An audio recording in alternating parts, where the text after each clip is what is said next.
আসসালামু আলাইকুম ওয়া রাহমাতুল্লাহি ওয়া বারাকাতুহু। আসসালামু আলাইকুম ওয়া রাহমাতুল্লাহি ওয়া বারাকাতুহু।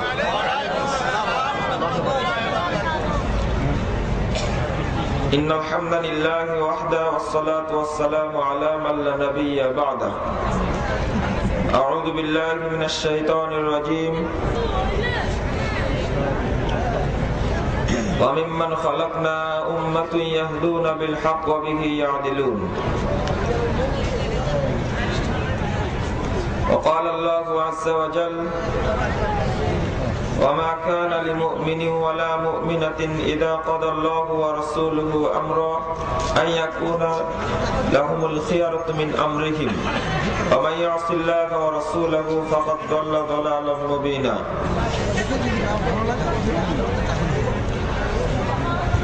عن أبي هريرة رضي الله عنه قال قال رسول الله صلى الله عليه وسلم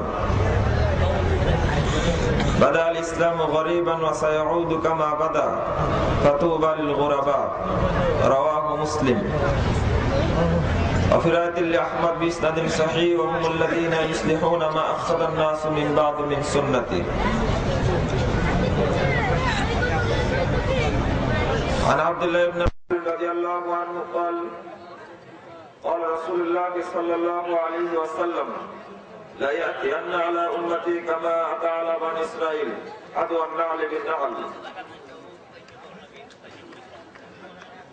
حتى إن كان منهم من أتى أمه علانية فكان في أمتي من يصنع ذلك وإن بني إسرائيل تفرقت على 72 ملة وتفترق أمتي على 73 ملة كلهم في النار إلا ملة واحدة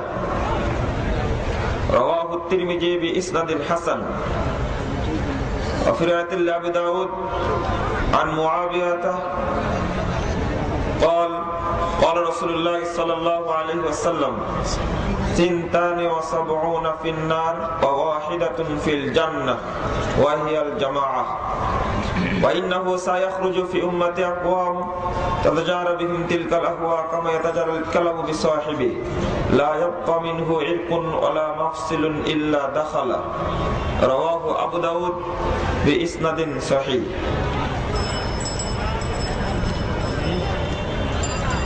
আহলে হাদিস আন্দোলন বাংলাদেশ এবং বাংলাদেশ আহলে হাদিস যুব সংঘ গাজীপুর সাংগঠনিক জেলা কর্তৃক আয়োজিত ইসলামী সম্মেলনের সম্মানিত সভাপতি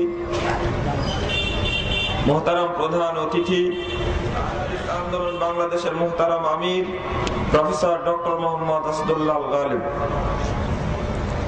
উপস্থিত প্রধান বক্তা বলিষ্ঠ কণ্ঠস্বর উত্তরবঙ্গের শ্রেষ্ঠতম ইসলামী প্রতিষ্ঠান আল মারকাজুল ইসলামী আস-সালাফির সুনামধন্য অধ্যক্ষ শাইখ আব্দুর রাজ্জাক বিন ইউসুফ,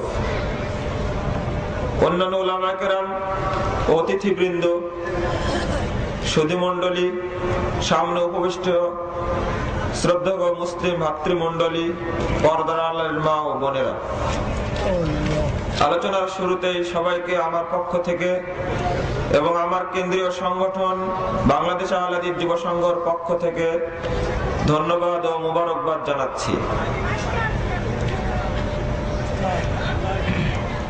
আমার আলোচনার বিষয় আহলে হাদিস আন্দোলনের পরিচয়। এর উপরেই সাধ্য অনুযায়ী খেদমত করে বিদায় নিব ইনশাআল্লাহ। ওয়া তাওফীকি ইল্লা বিল্লাহ আলাইহি তাওয়াক্কালতু ওয়া ইলাইহি উনীব। সম্মানিত সুধী মণ্ডলী, আপনাদের প্রতি বিনীত অনুরোধ, পাশাপাশি গল্প না করে মনোযোগ সহ আলোচনা শোনার চেষ্টা করবেন। আমরা এই মর্মে একান্ত আশাবাদী এবং কারো প্রতি বিদ্বেষ, হিংসা, ঈর্ষা নয়, কেবলমাত্র পবিত্র কোরআন ও সহিহ হাদিসের দিকে আহ্বান জানানোর মূল লক্ষ্য। আমরা চাই এমন একটি ইসলামী সমাজ যেখানে থাকবে না প্রগতির নামে কোনো বিজাতীয় মতবাদ, থাকবে না ইসলামের নামে কোনরূপ মাযহাবী সংকীর্ণতাবাদ। এই ছোট্ট একটা কথার উপরেই আমার আজ বক্তব্য। আমরা চাই প্রত্যেকের উদ্দেশ্যে, হিন্দু হন, খ্রিস্টান হন, বৌদ্ধ হন, মুসলিম হন, সকল মানুষ যেহেতু আল্লাহর সৃষ্টি, সকলকেই ফিরে যেতে হবে আল্লাহর পানে। সুতরাং প্রত্যেককেই মানতে হবে আল্লাহর পক্ষ থেকে আসা অভ্রান্ত বিধান, পবিত্র কোরআন এবং সহিহ হাদিস। সেই জন্যই আমাদের এই প্রয়াস, প্রচেষ্টা। তা এক বাক্যে বললাম, আমরা চাই এমন একটি ইসলামী সমাজ, আমরা চাচ্ছি একটা ইসলামী সমাজ যেখানে থাকবে না প্রগতির নামে কোনো বিজাতীয় মতবাদ। বর্তমান বিশ্বে চলছে মতবাদের খেলা। এই মতবাদকে আমরা তোয়াক্কা করি না, এই মতবাদকে কখনো আমরা সাপোর্ট করি না। এই মতবাদ বিশ্ব ইতিহাসের যে যেখানেই তৈরি করুক না কেন, এই মতবাদ আমেরিকার তৈরি হোক বা ব্রিটেনের তৈরি হোক বা ফ্রান্সের তৈরি হোক বা ভারতের তৈরি হোক বা বাংলাদেশের তৈরি হোক, যেখানেই তৈরি হোক না কেন, মানুষের রচনা করা কোনো মতবাদ, কোনো থিওরিকে আমরা বিশ্বাস করি না। অনুরূপ ভাবে আরেকটি কথা, থাকবে না কোনো ইসলামের নামে মাযহাবী সংকীর্ণতাবাদ। ইসলামের নামে যত মাযহাব, মতবাদ, তরিকা, ইজম, পথ, রেওয়াজ, রসম যা কিছু আছে, কোনটিকেই আমরা বিশ্বাস করি না। কেবলমাত্র চাই, মানুষকে আহ্বান করি, আসুন পবিত্র কোরআন ও সহিহ হাদিসের আলোকে জীবন গড়ি।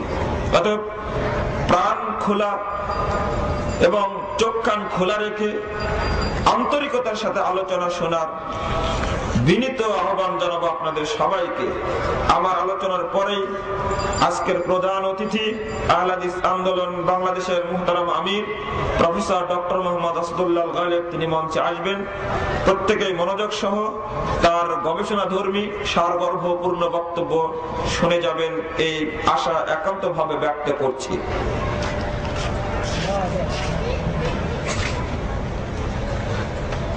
দুইটি কথা বলেছি, এই দুইটি কথার মাঝখান পথটা আমি এগিয়ে যাব। প্রগতির নামে মতবাদ বলতে কি বুঝায়? মুহাম্মদ রাসূলুল্লাহ সাল্লাল্লাহু আলাইহি ওয়াসাল্লাম হলেন এই পৃথিবীর বুকের সর্বশ্রেষ্ঠ মানব, মহামানব। তার চেয়ে বড় পণ্ডিত পৃথিবীতে কি আদম থেকে মুহাম্মদ পর্যন্ত বা কিয়ামত পর্যন্ত তার চেয়ে শ্রেষ্ঠ মহামানব কেউ আসবে কি? আসবে না। এই কথা শুধু আমার নয়, সকলের। কিন্তু মুহাম্মদ ব্যতীত বা তার আনিত, তার প্রচারিত দিন ব্যতীত অন্য কোন ব্যক্তি যদি দিনের নামে বা বৈশ্বিকতার নামে কোনো ধর্ম প্রচার করে, সেটা কি গ্রহণযোগ্য হতে পারে? হতে পারে না। কিন্তু মানুষ যে গ্রহণ করছে, কেউ সেকুলারিজম, কেউ ন্যাশনালিজম, কেউ কমিউনিজম ইত্যাদি মতবাদের সাথে জড়িত। এটা হলো বৈশ্বিকতার প্রগতির নামে বিজাতীয় মতবাদ। এই বিজাতীয় মতবাদকে ইসলাম সমর্থন করে? ইসলামই যদি আমি মানতে চাই, তাহলে বিজাতীয় মতবাদ মানলে তার কিছু থাকে না। মসজিদে এসে যেমন মুহাম্মদ সাল্লাল্লাহু আলাইহি সাল্লামের তরিকায় সালাত আদায় করি, ঠিক আমাকে ব্যবসা করতে গিয়েও, রাষ্ট্র চালাতে গিয়েও, রাজনীতি করতে গিয়েও, সমাজনীতি করতে গিয়েও, পরিবার নীতিতেও চলবে মুহাম্মাদের আদর্শ। একদিকে মুহাম্মাদের আনুগত্য করবেন আর আরেকদিকে গিয়ে ইহুদি খ্রিস্টানদের আনুগত্য করবেন। এটা দ্বিমুখী জীবন, এই জীবনকে আল্লাহ মেনে নেবেন না। আফাতুমিনুনা বিবাযিল কিতাবি ওয়া তাকফুরুনা বিবায, তোমরা কি এক অংশের কিতাবের এক অংশে আমল করবে আর আরেক অংশে কুফরি করবে? কি আল্লাহ রাসূল ব্যবসা করেননি? ব্যবসাতে গিয়ে আপনাকে রাসূলের নীতিতে ব্যবসা করতে হবে। কি আল্লাহ রাসূল কি ছিলেন না পৃথিবীর ইতিহাসের সর্বশ্রেষ্ঠ রাজনীতিবিদ? রাজনীতি করলে আপনাকে রাসূলের নীতিতে রাজনীতি করতে হবে। আল্লাহ রাসূল কি মদিনা, মক্কা মদিনায় কি রাষ্ট্র প্রতিষ্ঠা করেছিলেন না?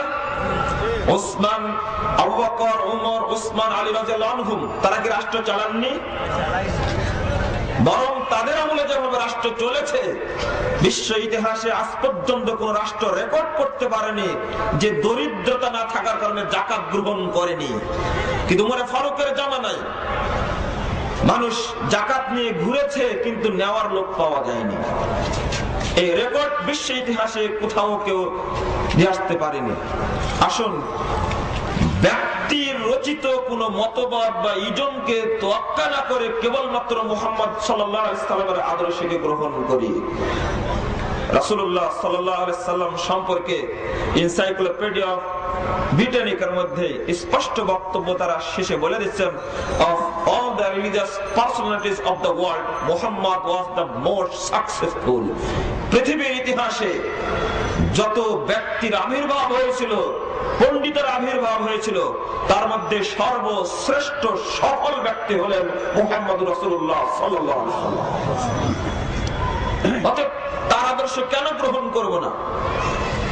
বন্ধুরা আমার, আজকে মুসলমানদের পতন কেন? ভূমিকাতে দুইটা কথা বলে নিচ্ছি এই জন্যই যে আমার আলোচনায় যেতে হবে মাঝপথ দিয়ে। আপনাদের আরেকটি কথা শুনিয়ে দিই। রাসূলুল্লাহ সাল্লাল্লাহু আলাইহি ওয়াসাল্লাম তিনি যে একজন বিজয়ী আদর্শের ধারক ছিলেন, এই কথা সবারই জানা। আরবকে কে চিনত? আরব বিশ্বকে কেউ চিনত না, বিশ্ব নামই জানতো না। সে বিশ্ব পরিচিত লাভ করলো কিভাবে? মুহাম্মদ সাল্লাল্লাহু আলাইহি ওয়াসাল্লামের আদর্শে। 1840 সালে এডিনবার্গে ভাষণ দেওয়ার সময় টমাস কার্লাইল যে কথাটি বলেছিলেন, তার বক্তব্যের শিরোনাম ছিল on heroes hero warship hero in society as prophet Muhammad সাল্লাল্লাহু আলাইহি সাল্লাম। বিশ্ব ইতিহাসের সর্বশ্রেষ্ঠ বীর এবং সর্বশ্রেষ্ঠ বিদ্বান তিনি হলেন, এবং ঐতিহাসিকভাবে প্রমাণিত শ্রেষ্ঠ বিদ্বান তিনি হলেন মুহাম্মদ সাল্লাল্লাহু আলাইহি সাল্লাম। এই শিরোনাম রচনা করার পরে তিনি উল্লেখ করছেন, a poor shepherd people roaming unnoticed in its desert since the creation of the world. আরব জাতি ছিল এক অখ্যাত, অজ্ঞাত এবং মেষপালক জাতি হিসাবে গোটা বিশ্বে পরিচিত ছিল। অখ্যাত জাতি, যাকে কেউ চিনত না, অজ্ঞাত জাতি, মূর্খ জাতি। মেষ পালন করতো, ছাগল চড়াতো, তারা ভেড়া চড়াতো, তাদেরকে কে চিনত? অথচ সেই জাতির অবস্থা কি হলো? বলছে, a hero prophet was sent down to them with a word they could believe. অতঃপর তাদের মাঝে একজন শ্রেষ্ঠ বীরকে পাঠানো হলো, তার সাথে ছিল একটা শাশ্বত বিধান। সেই বিধান দিয়ে এই মক্কায় পাঠানো হলো, আরবে তাকে পাঠানো হলো বিধান দ্বারা। অতঃপর কি হলো? See the unnoticed become world noticeable. পাঠানোর পরে যে অখ্যাত জাতি হয়ে উঠলো জগৎ বিখ্যাত জাতি। অতঃপর বলে, the small has grown world great. এই হীন নিচু শ্রেণীর জাতি বিশ্ব ইতিহাসের শ্রেষ্ঠ জাতি হিসেবে স্বীকৃতি লাভ করলো। অতঃপর বলছেন, within 1 century afterward Arabia is at Granada on this and Delhi on that. শুধু তাই নয়, পশ্চিম গ্রানাডা থেকে নিয়ে পূর্ব দিল্লি পর্যন্ত মাত্র 1 শতাব্দীর মধ্যে তার আদর্শ বিজয় লাভ করলো। সুবহানাল্লাহ। আজকের সেই মুহাম্মাদের আদর্শকে প্রত্যাখ্যান করার কারণেই আমাদের এই দশা। দেখুন, 1840 সালে এডিনবার্গে দাঁড়িয়ে তিনি ভাষণ দিচ্ছেন মুহাম্মাদের আদর্শকে স্বীকার করে নিয়ে, কিন্তু এই মুসলিম আজকে কেউ বিভিন্ন মতবাদের সাথে জড়িত হওয়ার কারণে মুসলিম বলে পরিচয় দেওয়া যায় না। বন্ধুরা আমার, আছেন অনেক বিজ্ঞ মানুষ, আছেন মাস্টার্স পাস আছেন, কামেল পাস আছেন, প্রফেসর আছেন, অনেক জ্ঞানী গুণী ব্যক্তি আছেন। দেখুন, বিশ্ব ইতিহাসের সর্বশ্রেষ্ঠ মানব মুহাম্মদ রাসূলুল্লাহ সাল্লাল্লাহু আলাইহি সাল্লামের আদর্শের কাছে মাথা নত করতে বাধ্য হয়েছে বিশ্ব ইতিহাসের পণ্ডিতগণ। আরেকটি কথা বলি, জর্জ বার্নার্ড শ মূল আদর্শ চেতনাটা উপলব্ধি করে তিনি ভাষণ দিচ্ছিলেন। তাদের উদ্দেশ্যেই বলছি, যারা আজকে নব্য রচিত মতবাদ বিভিন্ন ইজুমের সাথে জড়িত, উপলব্ধির জন্য বলছি বন্ধুরা আমার। 1848 সালে যখন গোটা বিশ্ব 1948 সালে যখন গোটা বিশ্ব বিশ্বে চলছে রক্তের হোলি খেলা, এক রাষ্ট্র আর এক রাষ্ট্রকে আক্রমণ করে, অর্থাৎ দ্বিতীয় যুদ্ধের পরপরই গোটা বিশ্ব অশান্ত, কখনো যেন আবারও যুদ্ধ লাগবে। ঠিক এই মুহূর্তেই রাজ্যসভায় ভাষণ দেওয়ার সময় জর্জ বার্নার্ড শ লক্ষ্য করেছিলেন এই দুর্নীতি, এই অনাচার, রক্তের হোলি খেলায় অশান্ত বিশ্বকে শান্ত করা যায় কিভাবে। তিনি মানুষকে আহ্বান জানিয়ে বলছেন, রাজ্যসভায় আমেরিকায় ভাষণ দিতে গিয়ে বলছেন, I believe if man like Muhammad were to assume the dictatorship of modern world, he would succeed in solving its problem in a way that would bring much needed peace and happiness. তিনি বিশ্ববাসীকে লক্ষ্য করে বলছেন, আমি বিশ্বাস করি যে আজকের এই দুর্নীতিপূর্ণ এবং অশান্ত বিশ্বে যদি মুহাম্মদ সাল্লাল্লাহু আলাইহি ওয়াসাল্লামের মতো একজন ব্যক্তি এসে একনায়কতন্ত্র গ্রহণ করতেন, এর একনায়কত্ব গ্রহণ করতেন, তাহলে সমস্ত দুর্নীতি, অনাচার, অত্যাচার, এই সমস্ত নির্যাতন বিদায় করে দিয়ে, উৎখাত করে দিয়ে একটি শান্তিপূর্ণ সুখ এবং শান্তির রাজ্যে পরিণত করতেন বিশ্বকে। বর্তমান যুগে যদি মুহাম্মদ রাসূলুল্লাহ সাল্লাল্লাহু আলাইহি সাল্লামের আদর্শ না মেনে নি, যদি বাস্তবায়ন না করা হয়, তাহলে বিশ্বে শান্তি আসবে না, এটাই স্বাভাবিক। এবার আসুন, পৃথিবীতে সকল মানুষ যে কোরআন এবং সহিহ হাদিসের উপর আমল করবে এমনটা নয়। আল্লাহ রাব্বুল আলামিন বলেন সূরা আরাফ 181 নম্বর আয়াত, ওমিম্মান খলাকনা উম্মা ইয়াহদুনা বিল হক ওয়া বিহি ইয়াদিলুন। আমি যত কাফেলা, যত দলকে পৃথিবীর বুকে সৃষ্টি করেছি, তাদের মধ্যে একটি মাত্র দল, উম্মাহ, একটি মাত্র দল, ইয়াহদুনা বিল হক, হক অনুযায়ী আমল করে, ওয়া বিহি ইয়াদিলুন, এবং এই হককে প্রতিষ্ঠা করার চেষ্টা চালায়। এই হকটা কোথায় থেকে আসে, কে দেয়? মসজিদের ইমাম কি হক দিতে পারেন? জাতিসংঘের মহাসচিব দিতে পারেন? তিনিও পারেন না। আমাদের দেশের সংসদের প্রধানমন্ত্রী দিতে পারেন না? রাষ্ট্রপতি? পৃথিবীর ইতিহাসে কেউ কি হক, সত্য জিনিস দিতে পারেন না? প্রশ্নই আসে না। হক কোথায় থেকে আসে? এটা আল্লাহ রাব্বুল আলামিন বলেছেন সূরা কাহফ 29 নম্বর আয়াত, কুল আল হাক্কু মির রাব্বিকুম। আল্লাহ মুহাম্মদ সাল্লাল্লাহু আলাইহি ওয়াসাল্লামকে লক্ষ্য করে বলেন, হে মুহাম্মদ, আপনি বলুন হক আসে তোমাদের প্রভুর পক্ষ থেকে। কোথা থেকে আসে? আল্লাহর পক্ষ থেকে হক আসে। ফামান শাআ ফালিউমিন, যার ইচ্ছায় হকের প্রতি আমল করবে, ওয়ামান শাআ ফালিয়াকফুর, যার ইচ্ছায় হকের সঙ্গে কুফরি করবে। ইন্না আতাদনা লিয-যালিমিনা নারা, নিশ্চয়ই যারা হকের সঙ্গে কুফরি করবে তাদের জন্য আমি জাহান্নাম প্রস্তুত রেখেছি। বন্ধুরা আমার, এই আয়াত থেকে প্রমাণিত হয় যে পৃথিবীতে একটি কাফেলা থাকবে, এক শ্রেণীর মানুষ থাকবে, তারা কেবলমাত্র আল্লাহর পক্ষ থেকে আসা বিধান অনুযায়ী আমল করবে এবং ওর দিকে মানুষকে দাওয়াত দিবে। একটি মাত্র শ্রেণী থাকবে। পরিষ্কার হয়ে যায় এই কথার মাধ্যমে। অসংখ্য মানুষ যে করবে এমনটা নয়। সহিহ মুসলিম প্রথম খণ্ডের 84 পৃষ্ঠা, মূল ভলিউম। বন্ধুরা আমার, রাসূলুল্লাহ সাল্লাল্লাহু আলাইহি সাল্লাম একই কথা বলেন, বাদাল ইসলামু গরীবান ওয়া সায়াউদু কামা বাদা। ইসলামের সূচনা হয়েছিল অল্প কিছু সংখ্যক মানুষের মাধ্যমে, ওয়া সায়াউদু কামা বাদা, ইসলাম আবার অল্প কিছু সংখ্যক মানুষের মাঝে চলে যাবে, ওয়া সায়াউদু, অচিরেই চলে যাবে, গরীবান, অল্প সংখ্যক মানুষের মধ্যে, যাদেরকে কেউ চিনে না। গরীব মানে প্রবাসী, তাদেরকে কেউ চিনে না। অল্প সংখ্যক মানুষের মধ্যে ইসলাম চলে যাবে। রাসূল পরের বাক্যটা বলার কারণে একটু আশ্বস্ত হই, প্রশান্তি পাই। মানে রাসূল বলেছেন এই অল্প সংখ্যক হওয়ার কারণে চিন্তার কোনো কারণ নাই। ফাতুবা লিল গুরাবা, এই অল্প সংখ্যক মানুষদের জন্য রয়েছে সুসংবাদ। আলহামদুলিল্লাহ। সহিহ মুসলিম প্রথম খণ্ডের 84 পৃষ্ঠায়। এর সঙ্গে মুসনাদে আহমদের সহিহ সনদে এসেছে তাদের পরিচয় হলো ওয়াহুমুল্লাযীনা ইসলিহুনা মা আফসাদান নাস মিন বাদি মিন সুন্নতি।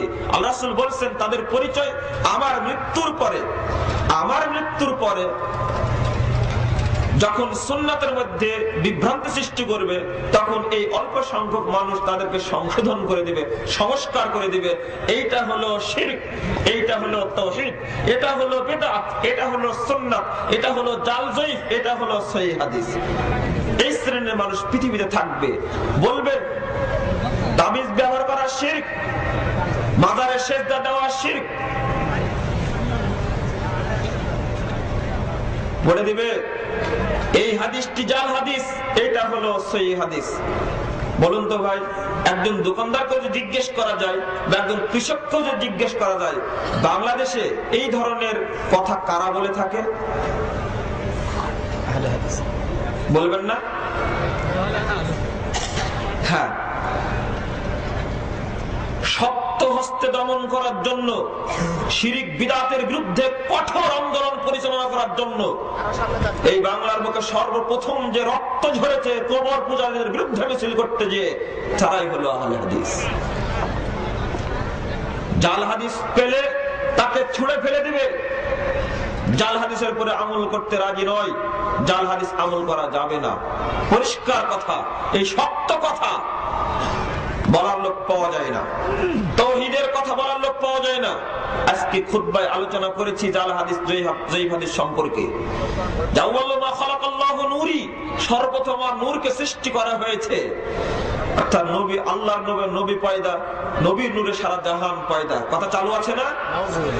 অন্যতম শ্রেষ্ঠ মিথ্যা একটি বক্তব্য। এই হাদিসকে তোয়াক্কা আমরা করি না।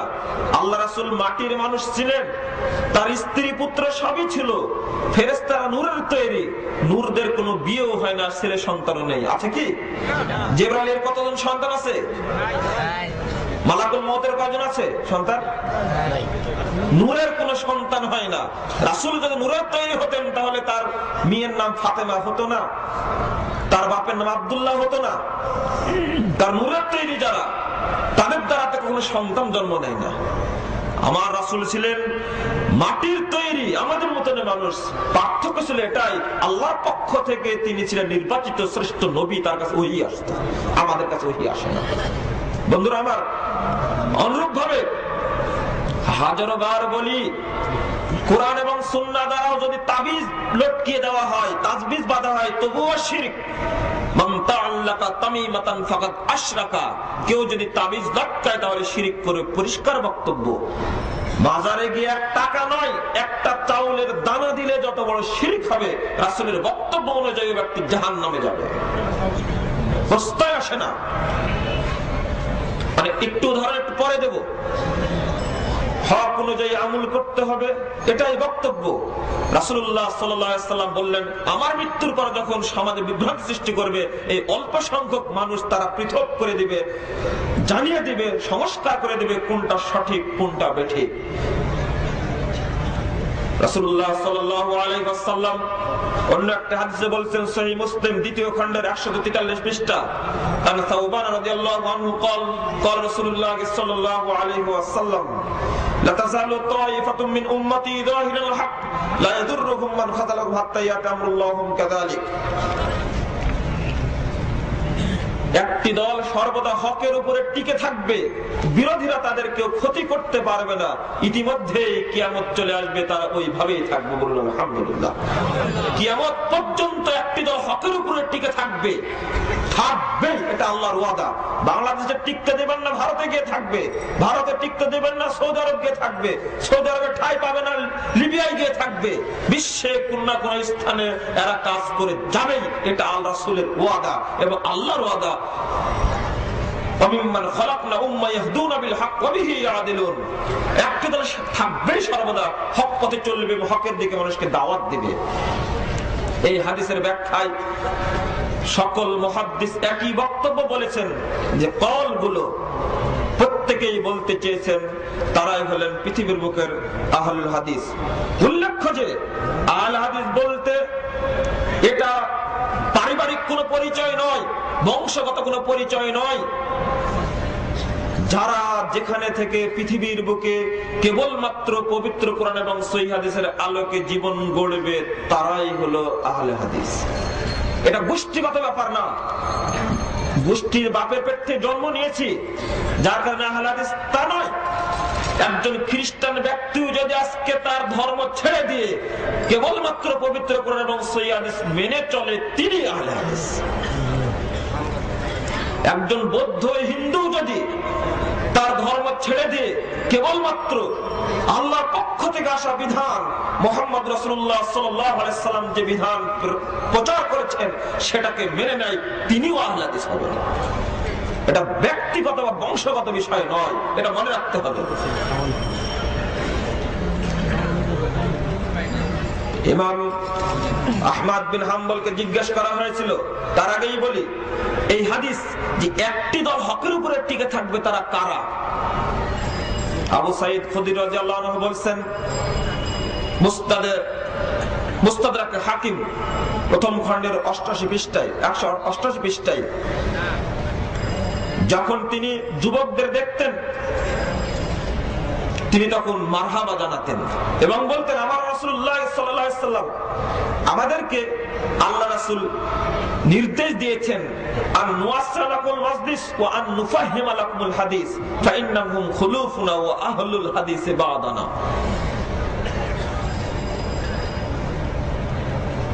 যখন তোমরা মজলিসে আসবে তখন যেন আমরা তাদেরকে জায়গা করে দিই এবং তোমাদেরকে যেন হাদিস শিক্ষা দিই, কারণ হলো তোমরা আমাদের পরবর্তী উত্তরসূরি এবং পরবর্তী আহলে হাদিস।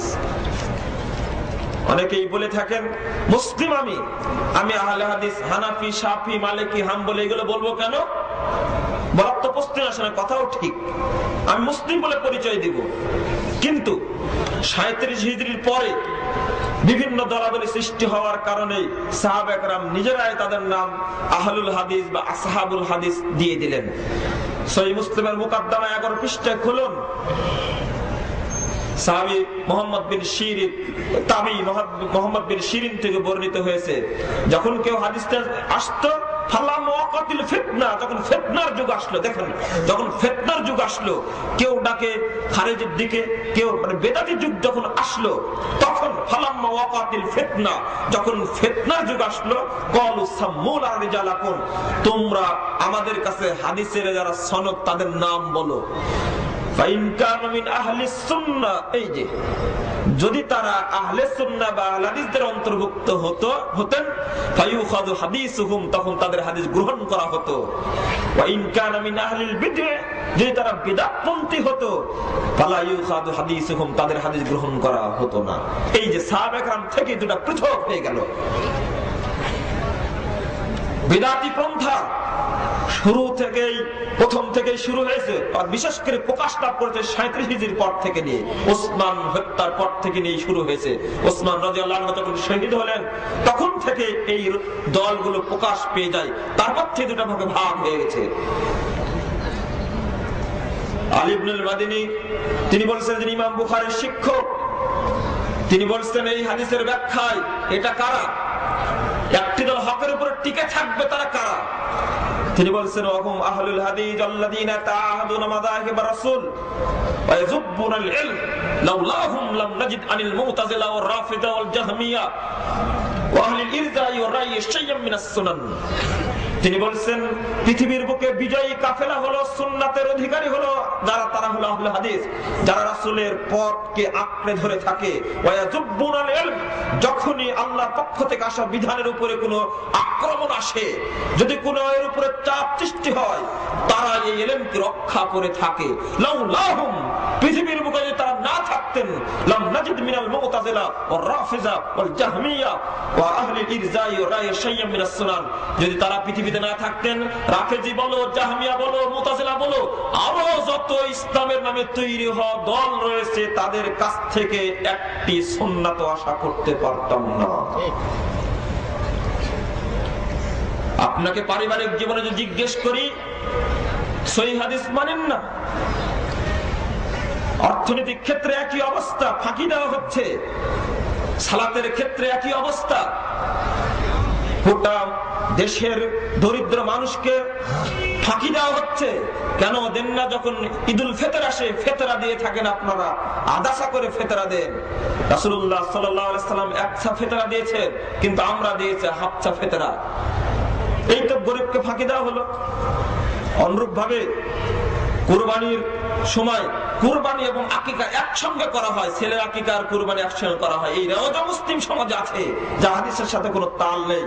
এইজন্য ইমাম আবু দাউদ রাহিমাহুল্লাহ বলেছেন, লাউলা হাদিস সাহাবাই ইয়ানি আসহাবুল হাদিস লাম দারাসাল ইসলাম, যদি আহলে হাদিসরা পৃথিবীতে না থাকতো তাহলে ইসলাম দুনিয়া থেকে মিটে যেত।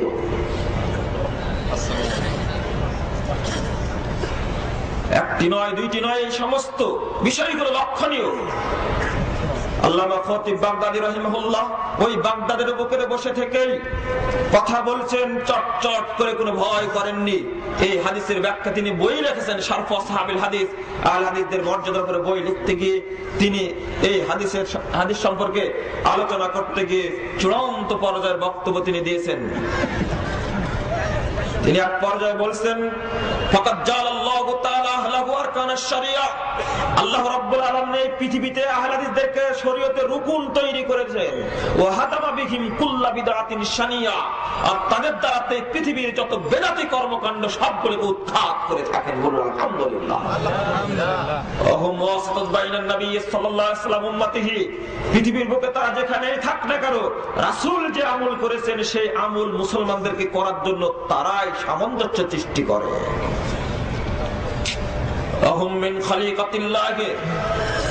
পৃথিবীর বুকে তারাই হলো মাখন স্বরূপ।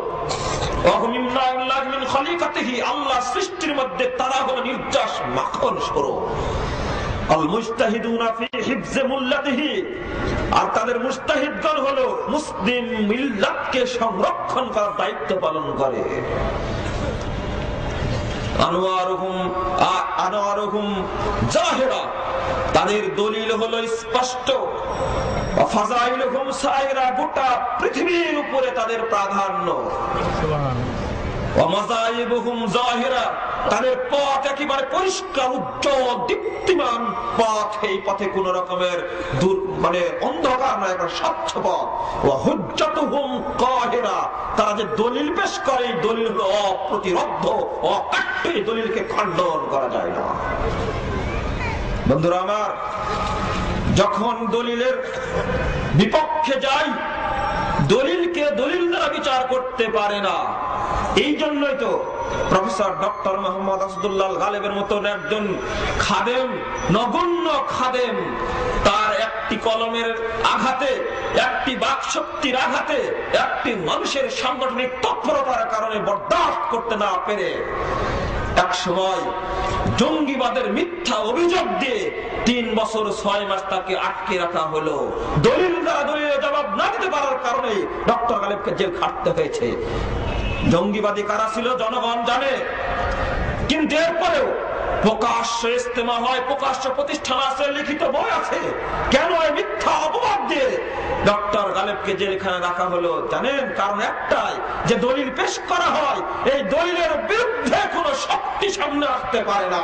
অতএব দলিল দ্বারা বিচার না করে আবার বিচার করো তুমি জেল দ্বারা, বিচার করো মিথ্যা অপবাদ দ্বারা, এটাই করানো হয়েছে। যে দলিলটা আমরা পেশ করে থাকি, এই দলিলটা আল্লাহর পক্ষ থেকে আসা অপ্রতিরোধ্য বিধান। এই দলিলের কাছে হার মেরেছে খ্রিস্টান সাম্রাজ্য, এই দলিলের কাছে হার মেরেছে ইহুদি সাম্রাজ্য, এই দলিলের কাছে হার মেরেছে বিশ্ব ইতিহাসের সমস্ত মতবাদ। সুতরাং বাংলাদেশের কোন কুচক্রী বা কেউ এই দলিলের বিরুদ্ধে সামনে এসে নিঃসন্দেহে টিকতে পারবে না, এটাই বাস্তব। কারণ কোরআন এবং সহিহ হাদিস আল্লাহর পক্ষ থেকে এসেছে, এই বিধানকে দমন করার জন্য কোন শক্তি সামনে আসতে পারবে না। আল্লাহ রাব্বুল আলামিন বলেন সূরা হামিম সিজদা 42 নম্বর আয়াত, লা ইয়াতিহিল বাতিল মিন বাইনি ইয়াদাইহি ওয়ালা মিন খালফিহি তানসীলুম মিন হাকীমিন হামিদ। যে বিধান আল্লাহর পক্ষ থেকে এসেছে, এই বিধানের সামনে দিক থেকে পিছন দিক থেকে কোনো বাতিল প্রবেশ করতে পারে না। যা নাজিল হয়েছে মহা প্রশংসিত পরাক্রমশালী আল্লাহর পক্ষ থেকে। বলুন সুবহানাল্লাহ। এই বিধানের বিরুদ্ধে কেউ অ্যাকশন নিতে আসবে, সেই পড়ে যাবে। যা স্পষ্ট দেখেছেন আপনারা, এত চরম পর্যায়ে গেলে কোরআন এবং সহিহ হাদিসের বিরুদ্ধে অবস্থান নিলে তাকে আল্লাহ বরদাস্ত করেন না, ডাইরেক্ট ফলাফল দেখিয়ে দেন। বন্ধুরা আমার, একটু এগিয়ে চলি।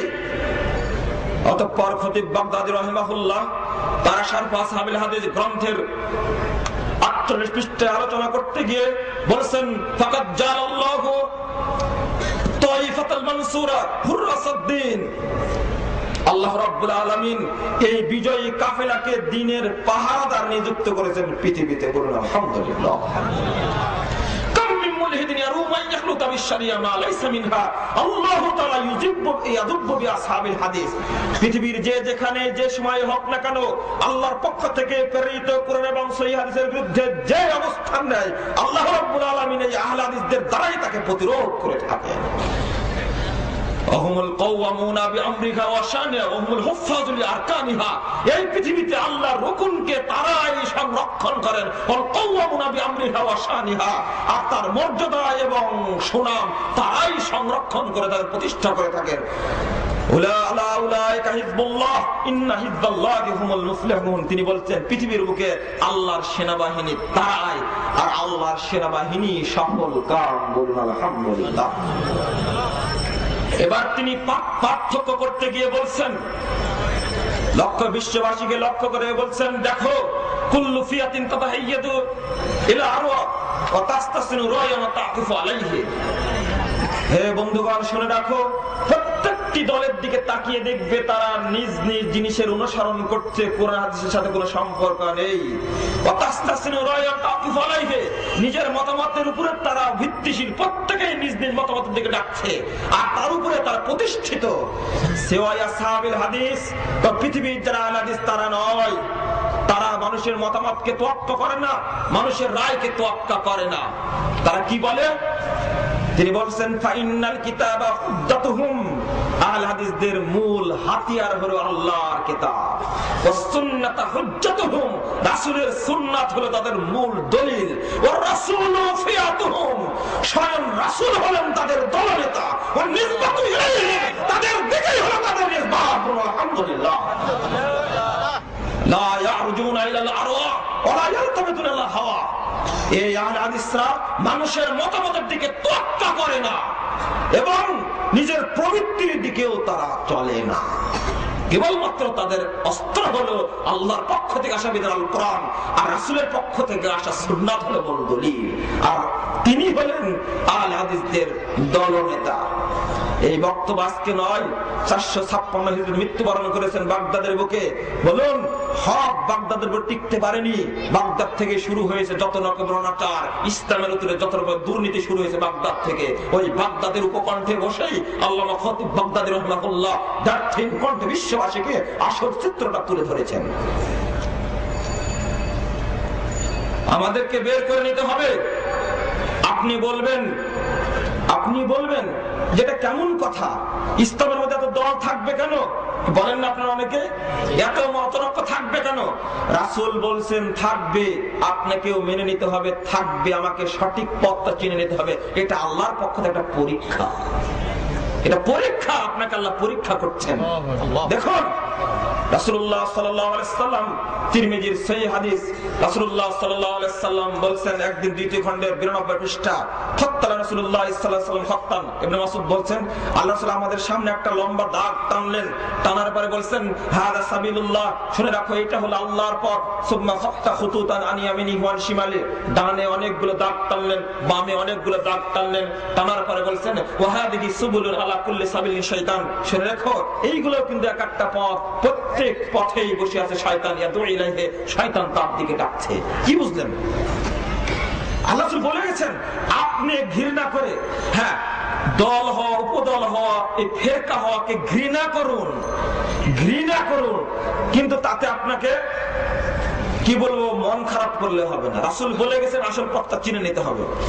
অতঃপর আল্লাহ রাসূল এই বাস পথের পথ, সুজা পথের উপরে ডান হাত রেখে আয়াত পড়ছেন, ওয়া আন্না হাদা সিরাতি মুস্তাকিমান, নিশ্চয় এই সুজা সরল পথটি হলো আমার পথ, ফাত্তাবিউহু, তোমরা এই পথেরই অনুসরণ করো, ওয়ালা তাত্তাবিউস সুবুল, অন্য পথের অনুসরণ করো না, ফাত্তাফাররাকা বিকুম আন সাবিলি, যদি অন্য পথে চলে যাও তাহলে সঠিক পথ থেকে তোমরা চলে যাবে। যালিকা ওয়াসাকুম বিহি, আল্লাহ রাব্বুল আলামিন তোমাদেরকে ওসিয়ত করছেন লাআল্লাকুম তাত্তাকুন, যেন তোমরা পথ চলার ব্যাপারে, দল নির্ধারণের ব্যাপারে সতর্কতা অবলম্বন করো। আশ্চর্য কথাবার্তা। প্রতিনিয়ত একজন মুসলিম ব্যক্তি বলে থাকে ইহদিনাস সিরাতাল মুস্তাকিম, বলেন না? সূরা ফাতিহার মূল অংশই হলো ইহদিনাস সিরাতাল মুস্তাকিম। চাওয়া একটাই, একদিকে চাওয়া আর একদিকে আল্লাহর প্রশংসা। মূল জিনিসটাই হলো ইহদিনাস সিরাতাল মুস্তাকিম। বলুন তো, সূরা ফাতিহা ছাড়া পুরো নামাজ হয়? হয় না। আর সূরা ফাতিহার মূল অংশটাই কি? ইহদিনাস সিরাতাল মুস্তাকিম। বন্ধুগণ, আপনি শিক্ষিত হন, মূর্খ হন, আলেম হন, পণ্ডিত হন, বিজ্ঞানী হন, আর ব্যারিস্টার হন, কলেজের শিক্ষক হন, প্রফেসর হন, যাই হন না কেন, আপনাকে এই দিকটা লক্ষ্য রাখতেই হবে। আপনি চট করে বলতে পারবেন না যে কোনো দল অনুসরণ করলেই হলো, এটা মিথ্যা কথা। আপনাকে ভাবতে হবে ইহদিনাস সিরাতাল মুস্তাকিম কেন। সূক্ষ্ম একটি কথা বলে দিই, আয়াতের মধ্যে তিনটি কথা বলা হয়েছে। ইহদিনাস সিরাতাল মুস্তাকিম, সিরাতাল্লাযীনা আন'আমতা আলাইহিম গায়রিল মাগদুবি আলাইহিম ওয়ালাদ-দাল্লিন। এই তিনটি জিনিস বলা হয়েছে। আমাকে সঠিক পথ দেখাও, তাদের পথ যাদের প্রতি আপনি রহম করেছেন। আর মাগজুব হলো ইহুদিরা, দাল্লিন হলো খ্রিস্টানরা, তাদের পথ দেখাও না। এবার আপনাদের একটা সূক্ষ্ম বিশ্লেষণ। অধিকাংশ মানুষ সালাতে সূরা ফাতিহা পড়ে না। একজন ইমাম মাত্র সূরা ফাতিহা পড়ে থাকেন, লক্ষ লক্ষ মানুষ সালাত তার পিছনে, একজনও পড়ে না সূরা ফাতিহা। কেন পড়ে না? শুধু তাই নয়, সূরা ফাতিহার পরে রাসূলুল্লাহ সাল্লাল্লাহু আলাইহি ওয়াসাল্লাম আমিন বলেছেন, এই আমিনটাও সমস্বরে বলা হয় না। আমি বলতে চাই, সূরা ফাতিহা কেউ পড়লে ইমামের পিছনে তার মুখে আগুন লাগিয়ে দেওয়া একটা জাল হাদিস, এটা ইহুদি খ্রিস্টানদের বানানো। ঠিক।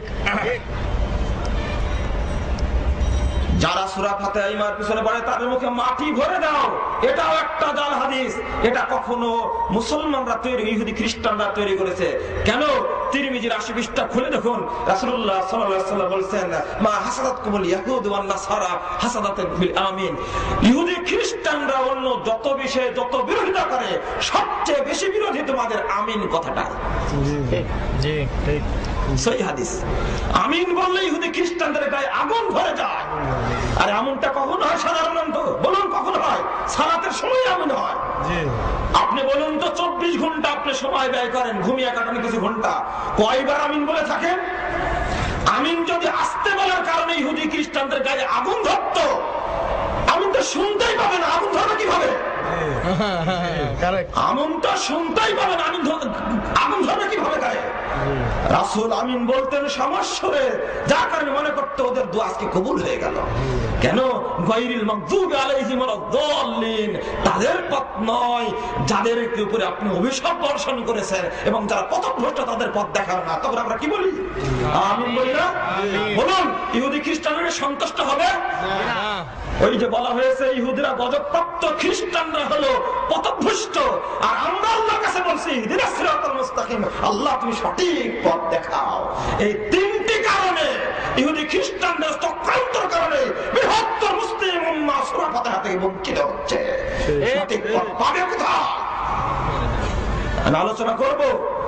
আমিন জোরে বলতে হবে, রাসূল বলেছেন। সূরা ফাতিহা পড়তে হবে, রাসূল বলেছেন। সহিহ বুখারী প্রথম খণ্ড 102 পৃষ্ঠা 3 পৃষ্ঠা খুলে দেখুন। আমি এখানে ফায়সালাটা করে দিয়ে যাই, তারপর আমি উদাহরণ দেব। আবু দাউদ খুলুন, 134-35 পৃষ্ঠা, মূল ভলিউম, প্রথম খণ্ডের। রাসূলুল্লাহ সাল্লাল্লাহু আলাইহি ওয়াসাল্লাম যখন বলতেন গায়রিল মাগদুবি আলাইহিম ক্বালা আমিন, রাফা বিহা সাওতাহু, রাসূল যখন জাল্লিন বলার পর আমিন বলতে, তখন আমিন উচ্চ স্বরে বলতেন। এবার আস্তে বলার প্রচলন কোথায় থেকে হলো বন্ধুরা আমার? একটু লক্ষ্য করুন। আমরা চলে যাই ওদিকে, এই ফিতনার যুগে কোনো দলিল নেব না, আগের যুগে চলে যাব। ইমাম তিরমিজি রাহিমাহুল্লাহ 269 হিজরিতে মারা গেছেন, সেই যুগের কথা বলছে ইমাম তিরমিজি। তার তিরমিজি গ্রন্থের মধ্যে 250 নম্বর হাদিসটা খুলে দেখুন আপনি বাড়িতে গিয়ে। ইমাম তিরমিজি ফায়সালা বহু আগে করে গেছেন। ইমাম তিরমিজি রাহিমাহুল্লাহ বলেন, এটা ক্বালা ওয়ালাদ-দাল্লিন ক্বালা আমিন ওয়া মাদ্দা বিহা সাওতাহু। এই হাদিসটা হলো সুফিয়ান বর্ণিত হাদিস। সুফিয়ান বর্ণিত হাদিস এটা।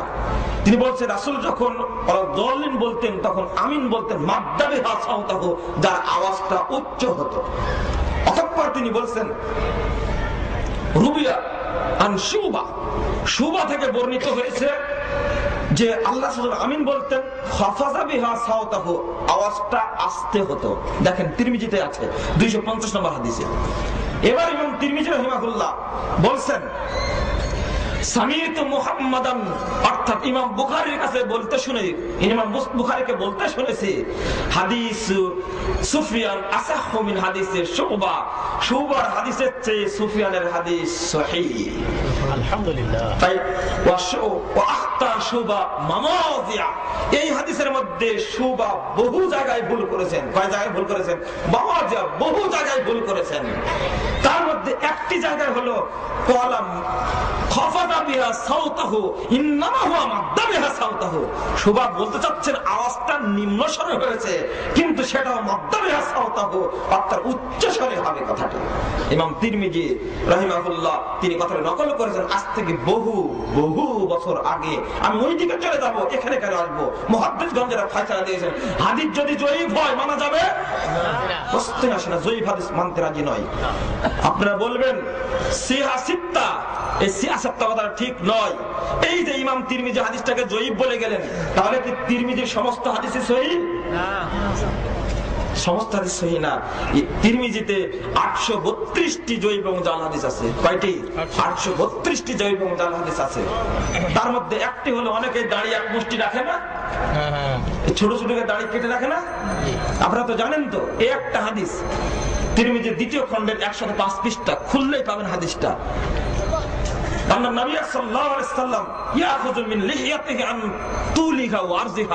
আল্লাহ রাসূল তার দাড়ির এই লম্বার দিক থেকে এবং সাইড থেকে কেটে সুন্দর করে সাইজ করে রাখতেন। এটা আপনি হানাফি বলেন, আহলে হাদিস বলেন, শাফি বলেন, মালিকি বলেন, হাম্বলি সবার মধ্যে না এটা আছে। এটা কিন্তু দলিল এটা ইমাম তিরমিজি মন্তব্য করছেন লাইসা লাহু আসলুন, এই কথার কোনো ভিত্তি নেই। ঠিক এর মধ্যে যে জাল হাদিস আছে ইমাম তিরমিজিতে বললেন না, দেখে সহিহ বলবেন কিভাবে? সহিহ কিতাব দুইটি, বুখারী এবং মুসলিম, আর বাদ বাকি চারটা হলো সুনান, সুনান আরবা বলা হয়। আপনারা তার উপরে কেন সিয়াসাতটা চড়ালেন, অর্থাৎ ছয় খান সহিহ কিতাব কেন? ইমাম তিরমিজি নিজেই বলছেন। আরেকটি উদাহরণ, আপনারা বলেন না যে খাওয়ার সময় সালাম দিও না, বলেন তো? সালাম সব জায়গায় দেওয়া যাবে। একজন ব্যক্তি পেশাব করতে বসছে, আপনি যাচ্ছেন, তাকেও সালাম দেওয়া যাবে, রাসূল সালাম দিয়েছেন। তবে উত্তর দেওয়া যাবে না দুই জায়গায়। ওই পেশাব করার অবস্থায় উত্তর দেওয়া যাবে না, ইস্তেঞ্জা সারার পরে উত্তর দিতে হবে। সালাম সব জায়গায় দেওয়া যাবে, কিন্তু দলিল কোথায় পেলেন যে খাওয়ার সময় সালাম দেওয়া যাবে না? দলিল কোথায় পেলেন? দলিল আছে না? আছে। তিরমিজি দ্বিতীয় খণ্ড 99 পৃষ্ঠায় খুলুন হাদিস, মানে বলছেন যে লা তাদু আহাদান ইলাত তাআম হাত্তা ইউসাল্লিমা, খাওয়ার সময় কাউকে ডেকো না, তাকে সালামও দিও না। দলিল পাওয়া গেল, খাওয়ার সময় সালাম দিতে হলে দলিল পাওয়া গেল না? দলিলটা লক্ষ্য করিনি। হে আলেম, সম্মানিত উলামা কেরাম, আপনাদের উদ্দেশ্যে বলছি, ইমাম তিরমিজির মন্তব্যটা পড়ে দেখুন এবার। ইমাম তিরমিজি বলছেন হাদা হাদিসুন মুনকারুন, এই হাদিসটি অস্বীকৃত, এই হাদিস চলবে না, মুনকার হাদিস এটা। ফিহি আম্বাসাতুল আব্দুর রহমান, এর মধ্যে আম্বাসা নামে একজন সাহাবী আছে, একজন রাবী সাহাবী বলছে, একজন রাবী আছে, ওয়া দাঈফুন জাহিবুল হাদিস, দুইজন রাবী আছে এর মধ্যে। একজন হলো হাদিস জাল করতে, রচনা করতে হাদিস নিজে নিজে, যে হাদিস জাল করতে তার হাদিস কি গ্রহণযোগ্য? তাহলে ইমাম তিরমিজি নিজেই বলে গেলেন এই হাদিসের উপর কি আমল করা যায়? জাল হাদিস সংক্রান্ত আমার বক্তব্য না এটা, কিন্তু মাঝখানে চলে আসলো তিরমিজি থেকে জয়ীফ হাদিস নাই, কি আবু দাউদে কি জয়ীফ হাদিস নাই? আছে। এই উদাহরণ পরে দিচ্ছি। আমি আসলাম এই জায়গাতে যে জয়ীফ এবং জাল হাদিসের বিষয়টা, আমিন বিল্লাহ সম্পর্কে বলছিলাম, সঠিক পথটা চিনবে কিভাবে? ইহদিনাস সিরাতাল মুস্তাকিম বলা বাদ দিয়ে দিয়েছি, উল্টা বক্তব্য দিয়ে থাকি, উল্টা কথা বলে থাকি। ফরজ সালাতের পরে ইমামের সাথে দোয়া করলে দ্রুত দোয়া কবুল হয়, আর ইমামের সাথে সূরা ফাতিহা পড়লে কবুল হয় না। কি উল্টা হয়ে গেল না কথা? দুঃখজনক অবস্থা, যেখানে হাদিস আছে সেখানে মানতে চাই না। বন্ধুগণ, বলতে চাই ইহদিনাস সিরাতাল মুস্তাকিম সূরা ফাতিহাকে মানুষের কাছ থেকে ছিনিয়ে নেওয়া হয়েছে কেন? এই তিনটি কারণে ইহুদি খ্রিস্টানরা তার জ্বালা পোড়া শুরু হয়ে যায়। এরা বরদাস্ত থাকতে পারে না। এবার চলুন সামনের দিকে। অন্য হাদিসে রাসূলুল্লাহ সাল্লাল্লাহু আলাইহি ওয়াসাল্লাম বলেন, এই আয়াত দ্বারা প্রমাণিত হয় যে সঠিক পথটা নির্ধারণের জন্য আপনাকে প্রচেষ্টা চালাতে হবে। সালমান ফারিসি 300 বছর বয়স পেয়েছিলেন, তার মধ্যে তার 250 বছরই ব্যয় হয়ে গেছে শুধু সঠিক পথটা চিনতে। অতঃপর রাসূলের কাছে এসে বলছেন, মুহাম্মদ তুমি নাকি সঠিক পথ নিয়ে এসেছো। বৃদ্ধ মানুষ না, 250 বছর বয়স তখন তার। তিনি এসে বলছেন যে মুহাম্মদ তুমি নাকি সঠিক ধর্ম নিয়ে আসছো, বলো তাদের উত্তর দাও। অতঃপর রাসূলের এই বিধানের কাছে আত্মসমর্পণ করলেন এই বৃদ্ধ সাহাবী সালমান ফারিসি রাদিয়াল্লাহু আনহু। দেখছেন, আর আজকের যুগে সালমান ফারিসি যদি যুগের পর যুগ শত শত বছর সঠিক পথ চিনতে মক্কায় যদি আসার পরে মুহাম্মদকে পেয়ে মুহাম্মদের দ্বীন গ্রহণ করতেন, অভিজ্ঞ সাহাবী, তাওরাত পণ্ডিতের সাহাবী তিনি, এবং দীর্ঘ বয়স পাওয়ার কারণে তিনি যে কি অভিজ্ঞ ব্যক্তি, তিনি যদি মুহাম্মদের দ্বীন পাওয়ার কারণে এই মুহাম্মদের কাছে মাথা নত করেন, আমাদের যুগের মানুষ আজকে মুহাম্মদের দ্বীন মানতে পারি না। সঠিক পথ চিনতে হবে। রাসূলুল্লাহ সাল্লাল্লাহু আলাইহি ওয়াসাল্লাম বলেন, আবু দাউদ তিরমিজির 2য় খণ্ডের 92-90 পৃষ্ঠা খুলুন। আল্লাহ রাসূল বলেন, লা ইয়াতান্নাল উম্মতি কামা তারা বনি ইসরাঈল, আমার উম্মতের উপরে ওইরকম অবস্থা সৃষ্টি হবে যেভাবে ইহুদি খ্রিস্টানদের উপরে সৃষ্টি হয়েছিল। হাদওয়ান নাল বিন নাল, জুতায় যেমন সম্পর্ক ইহুদি খ্রিস্টানদের সাথে মুসলমানরা এক হয়ে যাবে। অর্থাৎ ইহুদি খ্রিস্টানরা যে জুতা যে পায়ে পরে আমরা তো পরি, তাই না? এর পার্থক্য আছে কি? আল্লাহ রাসূল বলছেন এরকম হয়ে যাবে। যে তাদের মধ্যে কেউ থাকে যে মায়ের সঙ্গে সরাসরি জিনা করেছে, আমার উম্মতের মধ্যে এরকম লোক হবে মায়ের সঙ্গে জিনা করবে। বন্ধুরা আমার, অতঃপর রাসূল বলেন, ইন্না বানি ইসরাঈল তাফারাকাত আলা 72 মিল্লাহ, বানি ইসরাঈলরা বিভক্ত হয়েছিল 72টি দলে। সাতাফতারিকু উম্মতি আলা 73 মিল্লাহ, আমার উম্মত বিভক্ত হয়ে 73 দলে। কত দলে? 73 দলে। কুল্লুহুম ফিন্নার ইল্লা মিল্লাত ওয়াহিদা, সবগুলো জাহান্নামে যাবে একটি ব্যতীত।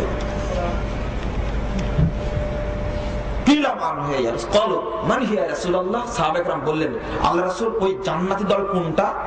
আল্লাহ রাসূল বললেন, ছোট্ট দল, মা আনা আলাইহি ওয়া আসহাবি, আমি এবং আমার সাহাবীরা যে পথে আছি এই পথে যারা যুগ যুগ ধরে থাকবে তারাই হলো জান্নাতি। সুবহানাল্লাহ, আলহামদুলিল্লাহ।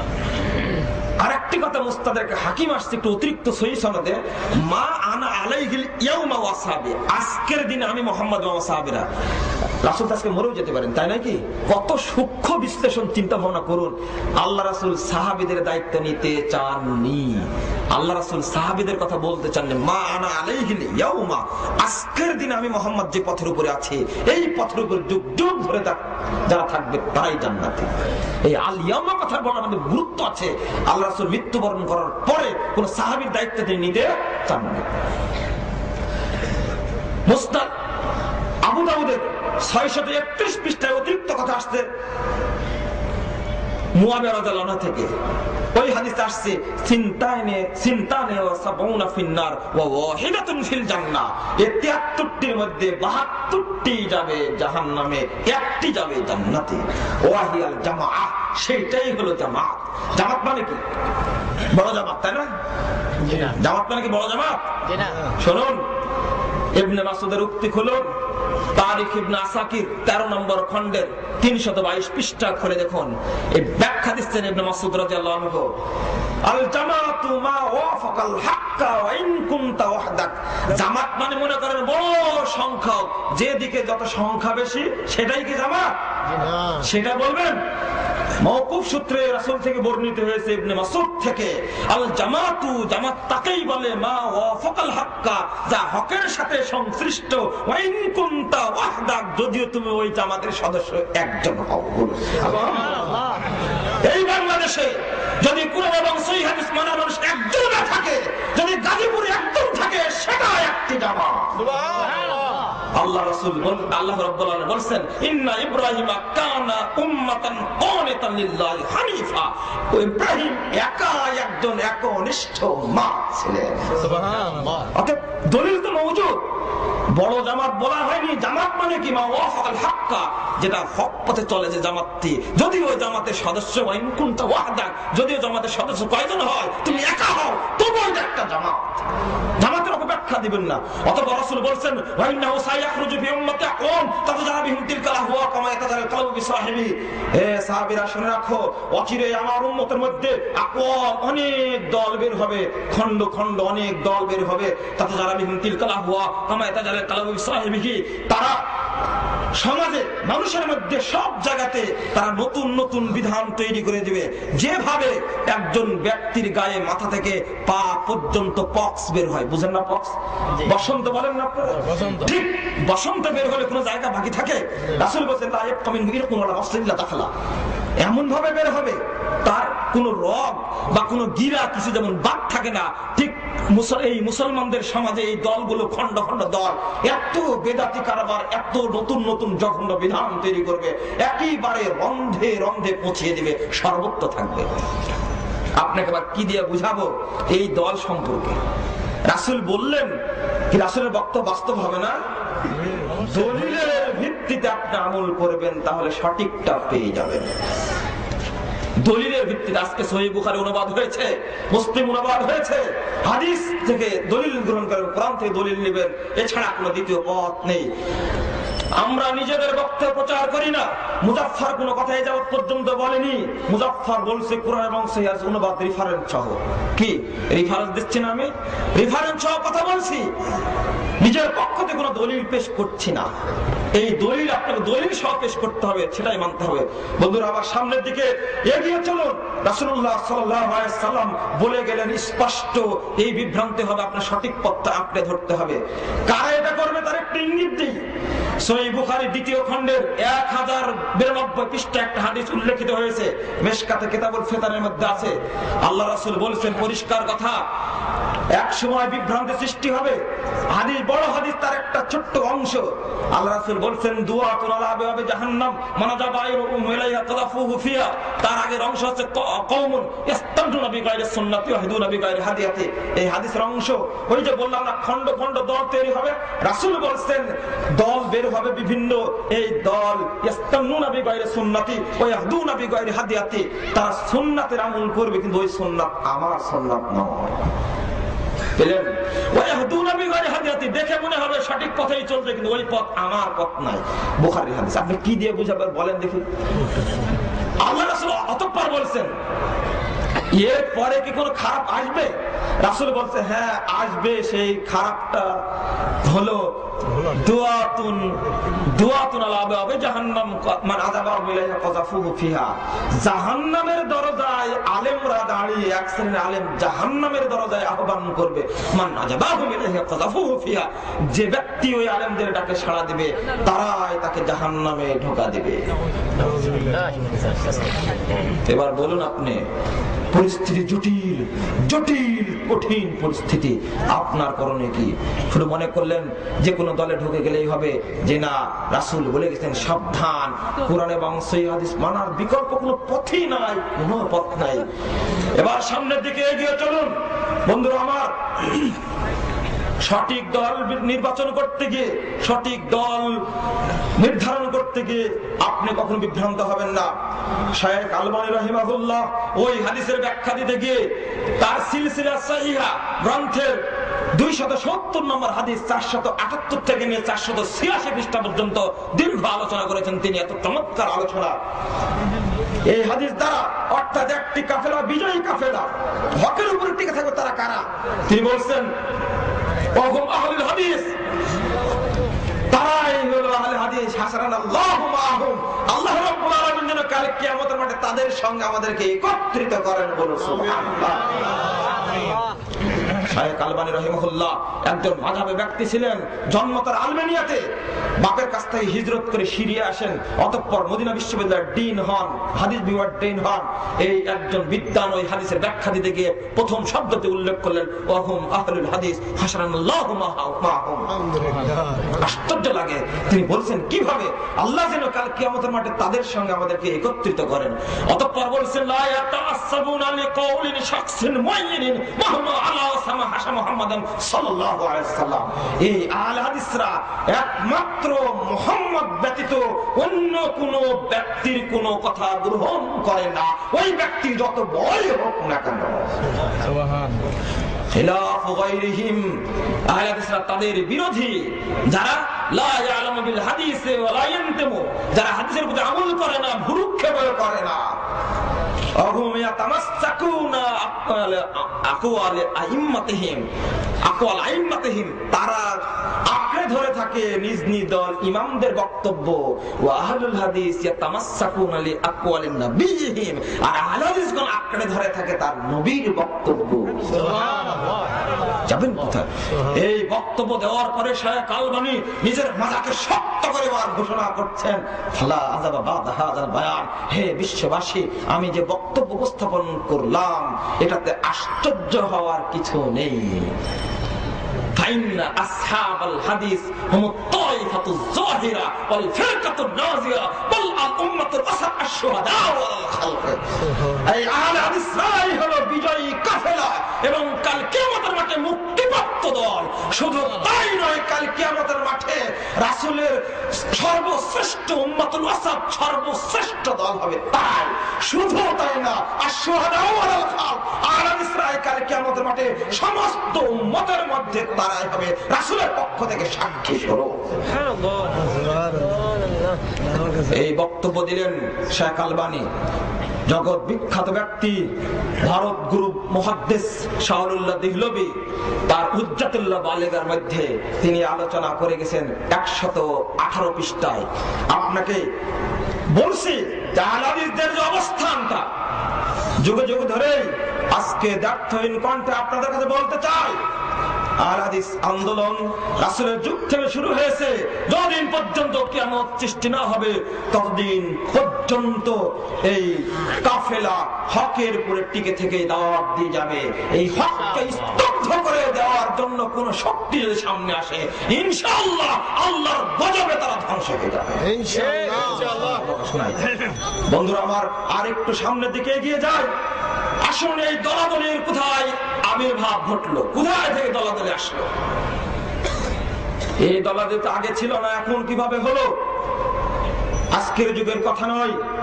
আল্লামা মুসলিম, বিখ্যাত মুসলিম পর্যটক শামসুদ্দিন মাকদেসি, তিনি তার গ্রন্থ আহসানুত তাকাফি ফি মারিফাতিল আকালিম, এই গ্রন্থের 96 পৃষ্ঠায়, অর্থাৎ গোটা পৃথিবী ভ্রমণ করে তিনি একটা যে রিপোর্ট তৈরি করেছেন, এই রিপোর্টের মাঝখানে 96 পৃষ্ঠায় তিনি বলছেন হেজাজের সমস্ত মানুষ ছিল আহলুল হাদিস। অতঃপর তিনি বলছেন, হ্যাঁ, বাগদাদে কিছু মানুষ ছিলেন, বাগদাদের বিচারপতি অধিকাংশ আলেম ছিল হানাফি মাযহাবের। এটা 400 শতাব্দী হিজরির, ওনার জন্ম হলো 4th শতাব্দী হিজরিতে, সেই যুগের রিপোর্ট বলছেন। অতঃপর তিনি সফর করতে আসেন সিন্ধুতে। কোথায়? এই ভারতের তৎকালীন রাজধানী সিন্ধুর মনসুরাতে তিনি আসেন তথ্য সংগ্রহ করতে। আসার পরে তিনি তার গ্রন্থের 173 পৃষ্ঠায় আলোচনা করতে পারছে ওয়াল আমালু ফি কানাল আমালু ফিহি আকতারু আসহাবি হাদিসিন। এই মানসুরার অর্থাৎ ভারত মহাদেশের তৎকালীন মুসলিম রাজধানী মানসুরার অধিকাংশ মানুষ ছিলেন আহলে হাদিস আমলের উপরে। সুবহানাল্লাহ। 17শ শতাব্দী হিজরির কথা আপনি এবার বলুন। সুতরাং আরেকটা রিপোর্ট ওই একই শতাব্দীতে আব্দুল কাহির বাগদাদি কিতাব উসুলুদ্দিন এই গ্রন্থের প্রথম খণ্ডের 317 পৃষ্ঠায় আলোচনা করতে একটা রিপোর্ট তিনি চিত্র তুলে ধরেছেন। সুগুরুর রোম ওয়াল জাজিরা ওয়া সুগুরুশ শাম ওয়া আযারবাইজান ওয়া বাবিল আবওয়াব কুল্লুহুম মিন আসহাবিল হাদিস মিন আহলিস সুন্নাহ। তিনি বলছেন শাম অর্থাৎ সিরিয়া, আজারবাইজান এবং মধ্য তুর্কিস্তান সহ আরব ভূখণ্ডে সমস্ত মানুষই ছিল আহলে হাদিসদের উপরে টিকেছে। ওয়াসুগুরু আফ্রিকিয়া ওয়া আন্দালুস ওয়াসুগুরু ওরাই বাহরিল মাগরিবে কুল্লুহু আহলুহু আসহাবুল হাদিস। তিনি বলেন সেই আফ্রিকা, স্পেন সহ পশ্চিম পশ্চাৎ দেশের যত মানুষ ছিল সমস্ত মানুষই আহলে হাদিস মাযহাবের উপরে ছিল। তিনি অতঃপর উপমহাদেশের দিকে লক্ষ্য করতে গিয়ে বলছেন, চীন দেশের কিছু মানুষ ছিল যারা দুভাগে বিভক্ত ছিল, এক ভাগ হলো শাফিপন্থী আর এক ভাগ হলো হানাফিপন্থী, যা মালয়েশিয়ার মধ্যে অন্তর্ভুক্ত। এই রিপোর্ট তিনি পেশ করলেন। আজকের যুগের নয়, এই যুগের অর্থাৎ ভারত গুরু মহাদেশ দেহলভী হুজ্জাতুল্লাহ বালেগার 152 পৃষ্ঠা, 54 পৃষ্ঠা এবং 53 পৃষ্ঠায় আলোচনা করতে গিয়ে তিনি বিশ্ববাসীকে লক্ষ্য করে বলছেন, তার ছাত্রকে বলছে, শোনো, ইন্নান নাসা কানু ক্বাবলাল বিআতির রাবিআতি গায়রা মুজমিইনা আলা মাযহাবিন ওয়াহিদিন আলা তাকলিদিল খালিস বিআইনিহি। তিনি ছাত্রকে লক্ষ্য করে বলে, শুনে রাখো, 4th শতাব্দী হিজরির আগে, 4th অর্থাৎ 400 হিজরির আগে, 300 হিজরির পর থেকে শুরু হয়েছে, 300 হিজরির আগে কোন একজন মানুষ কোন একক মাযহাবের তাকলিদ করত না। চালু হলো কোথায় থেকে? একই কথা বলছেন ইবনুল কাইয়্যিম রাহিমাহুল্লাহ ইলামুল মুওয়াক্কিন গ্রন্থের নাম, 2য় খণ্ডের 145 পৃষ্ঠায় আলোচনা করতে বলছে, ইন্নামা হাদাসাত হাযিহিল বিদআতু ফিল কর্নের রাবিআল মাজমুন। তিনি একটা ঘৃণার চোখ নিয়ে বলছে, এই বেদাতি অর্থাৎ দলাদলির এটা চালু হয়েছে এই 4th শতাব্দী হিজরির গজবপূর্ণ যুগ, অভিশপ্ত যুগ, এটা চালু হয়েছে, এইগুলো চালু হয়েছে। ইমাম ইবনে তাইমিয়া রাহিমাহুল্লাহ তিনি বলছেন মিনহাজুস সুন্নাহ গ্রন্থের 1ম খণ্ডের 256 পৃষ্ঠা আলোচনা করতে গিয়ে বলছেন, আহলুস সুন্নাহ মাযহাবুন কদীমুন মারুফুন ক্বাবলা আন ইয়াখলুকাল্লাহু আবা হানিফা ওয়া মালিকান ওয়া শাফিঈয়া ওয়া আহমাদা তালাক্কুহুম সাহাবা তালাক্কুহু আন নবী সাল্লাল্লাহু আলাইহি ওয়াসাল্লাম। তিনি বলছেন, এই আহলে সুন্নাহ ওয়াল জামাত আহলে হাদিসের মাযহাবটা মাযহাবটা অতি পুরাতন মাযহাব, মাযহাবুন কদীমুন মারুফুন, অতি পুরাতন এবং পরিচিত মাযহাব। ক্বাবলা ইয়াহলুকাল্লাহু আবা হানিফা, আবু হানিফা, মালিক, শাফি, আহমদ, এদেরকে আল্লাহ সৃষ্টির বহু আগেই চালু হয়েছে।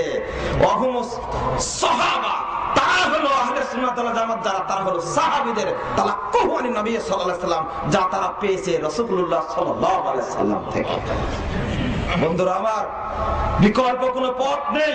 আপনি এবার যে কথাটি বলবেন খুব শক্ত করে, সেই কথাটা হলো আহলে হাদিসরাই যে এই সঠিক দলের অনুসারী, তা কে বললো? আমি বলবো, এই হাদিস দ্বারা যে আহলে হাদিসদের ছাড়া অন্য কাউকে বোঝানো হয়েছে তার প্রমাণটা আপনি উপস্থাপন করুন। আছে কি প্রমাণ? বন্ধুরা আমার, আজকের প্রেক্ষাপট অনুযায়ী আপনাদেরকে বলতে চাই, আহলে হাদিসরা আবেদন জানায়, রাসূলের সেই স্বর্ণযুগ প্রতিষ্ঠা করার আন্দোলনের জন্য আহ্বান জানায়। রাসূলের চরিত্র যতটুকু পর্যন্ত আপনি গ্রহণ না করবেন, রাসূলের আনিত সেই সংবিধান যদি বাংলাদেশ সংবিধান না হয়, তাহলে বাংলাদেশ থেকে দুর্নীতি দূর হবে হতেই পারে না, প্রশ্নই আসে না।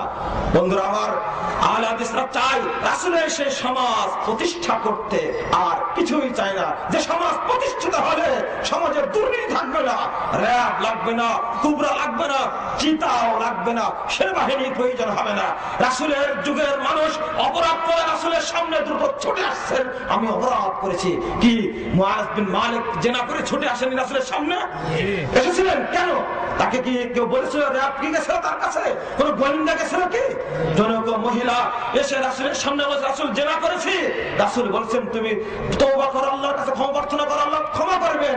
ওই ব্যক্তি বারবার বলছেন, রাসূল আমি, মহিলা বলছে আমি জেনা করেছি, আমাকে পবিত্র করুন। তাহিরনি ইয়া রাসূলুল্লাহ, তাহিরনি ইয়া রাসূলুল্লাহ, আল্লাহ আমাকে পবিত্র করুন। বুখারীর হাদিস।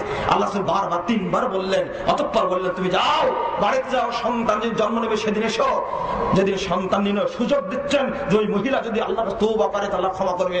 ওই মহিলা সন্তান হওয়ার পরে তেনা বুঝেন তো কাপড়ের মধ্যে জড়িয়ে সন্তান রাসূলের সামনে হাজির হয়েছে। আল্লাহ রাসূল সন্তান হয়েছে, আমাকে পবিত্র করুন। আল্লাহ আবার সুযোগ দিলেন, তুমি যাও, যেদিন তোমার সন্তান খাওয়া শিখবে সেদিন এসো। অতঃপর মহিলা সন্তান খাওয়া শেখার পর আবার আসলো। এতবার আসার পরে রাসূল বললেন, যাও এই মহিলাকে রজম করে দাও। বলুন, এই মহিলার পিছনে কি রেপ ছিল? এই মহিলা কি কারাগারে ছিল? বুঝতে আসে না।